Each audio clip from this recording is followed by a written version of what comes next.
excited to be here. I kind of want to tell you a little bit more of the, I don't want to say basics, because we don't really know anything about my syndrome.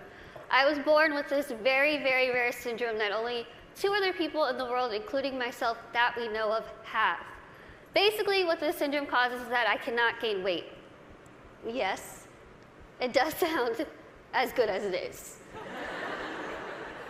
I can eat absolutely whatever I want, whenever I want, and I won't really gain any weight.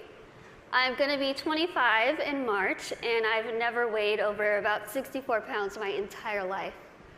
When I was in college, I hid, well, I didn't hide, everyone knew it was there, but it was a giant tub of Twinkies, donuts, chips, Skittles, and my roommate would say, I could hear you at 12:30 reaching under your bed to get food. But I'm like, you know what? It's all right, I can do these things. Because there are benefits to this syndrome. There are benefits to not being able to gain weight. There are benefits to being visually impaired. There are benefits to being kind of really small. A lot of people think, Lizzie, how in the world are you saying there's benefits when you can only see out of one eye? Let me tell you what the benefits are, because they're great.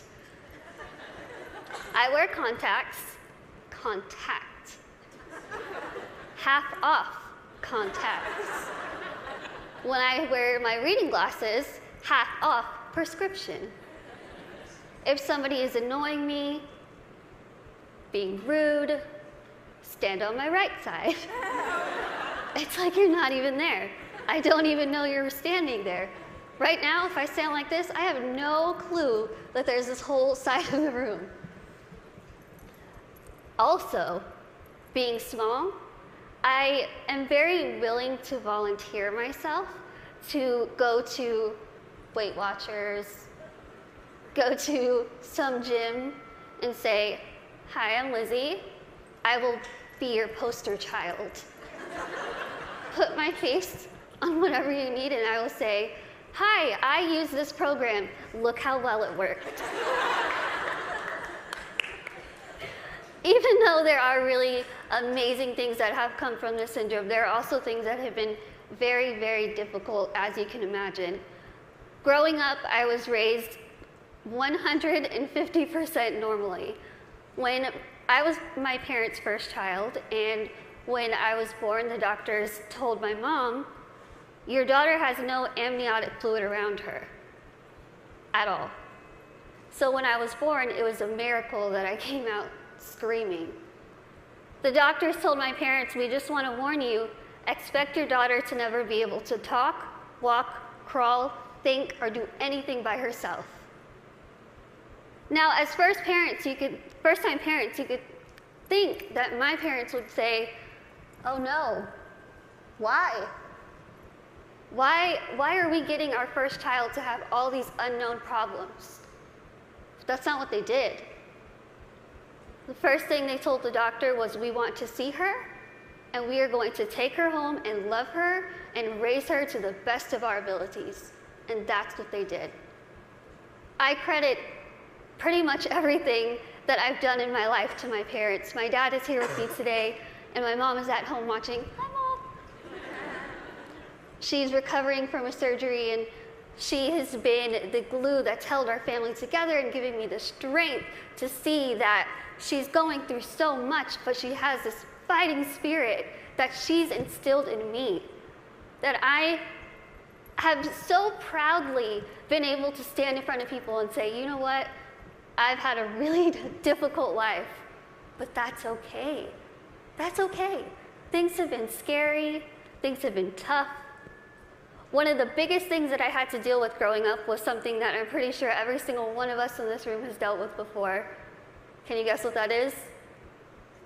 Starts with a B. Can you guys guess it? Boys. Bullying.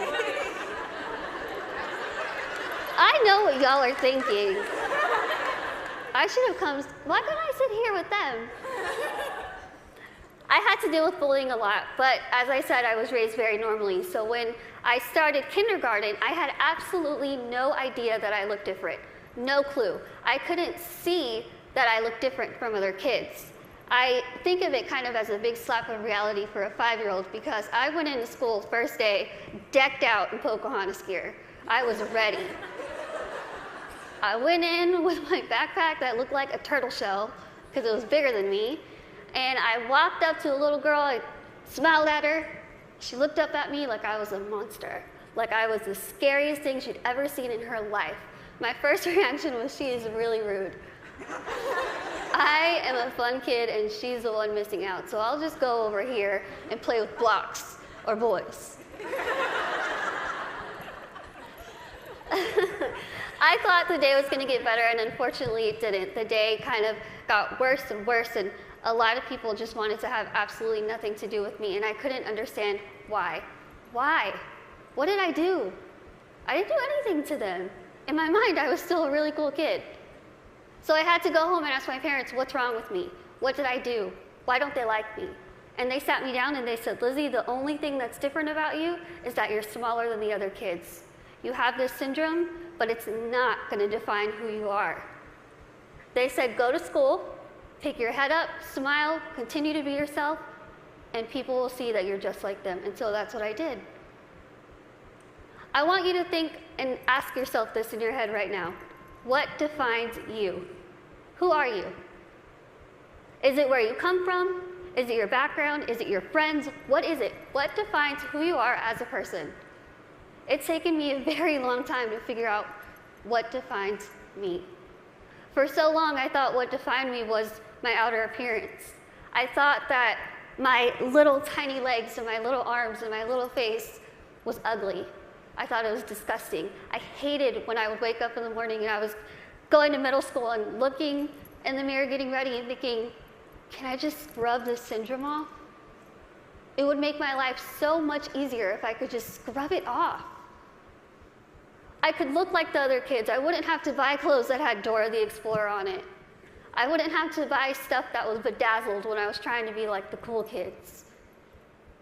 I would wish and pray and hope and do whatever I could to pray that I would wake up in the morning and I would be different and I wouldn't have to deal with these struggles. It's what I wanted every single day, and every single day I was disappointed. I have an amazing, amazing support system around me who never pity me, who are there to pick me up if I'm sad, who are there to laugh with me during the good times, and they taught me that even though I have this syndrome, even though things are hard, I can't let that define me. My life was put into my hands, just like your lives are put into yours. You are the person in the front seat of your car. You are the one who decides whether your car goes down a bad path or a good path. You are the one that decides what defines you. Now, let me tell you, it could be really really hard to figure out what defines you. Because there are times where I would just get so annoyed and frustrated, and I don't care what defines me.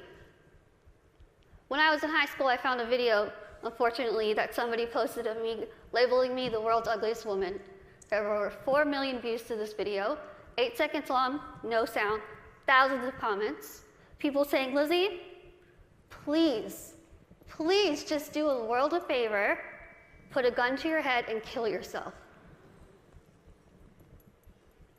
Think about that. If people told you that, strangers told you this. I cried my eyes out, of course, and I was ready to kind of fight back, and something kind of clicked in my head, and I thought, I'm just going to leave it alone.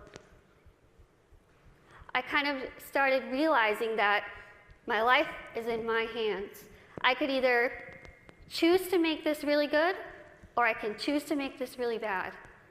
I could either be grateful and open my eyes and realize the things that I do have and make those the things that define me. I can't see out of one eye, but I can see out of the other. I might get sick a lot, but I have really nice hair. Thanks. You guys are like the best little section right here.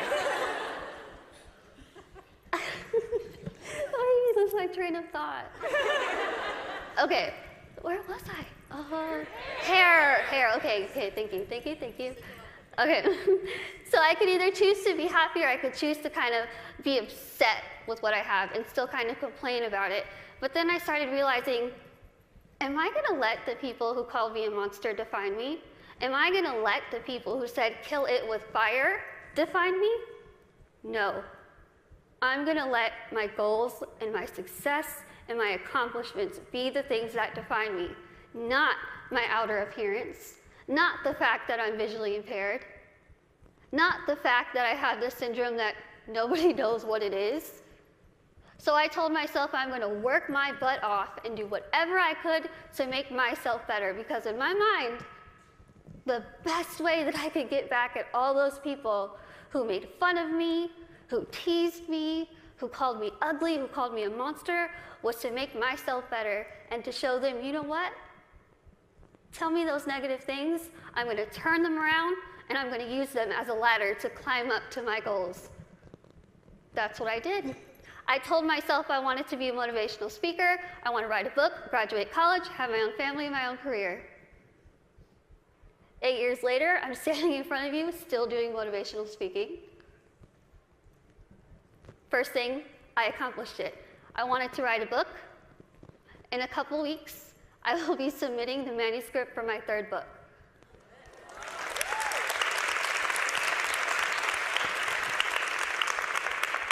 I wanted to graduate college, and I just finished college.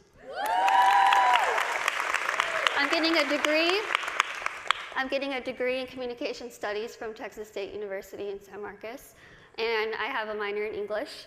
I really tried to use real life experience while I was getting my degree, and my professors were not having it. But I wanted to have, lastly, my own family and my own career, and the family part is kind of down the line. My career part, I feel like I'm really doing well with it, considering the fact that when I decided I wanted to be a motivational speaker, I went home, I sat in front of my laptop, went to Google, typed in how to be a motivational speaker. I'm not even joking. I worked my butt off. I used the people who were telling me that I couldn't do this to motivate me. I used their negativity to light my fire to keep going. Use that. Use that. Use that negativity that you have in your life to make yourself better, because I guarantee you, you will win. Now, I want to end with asking you again.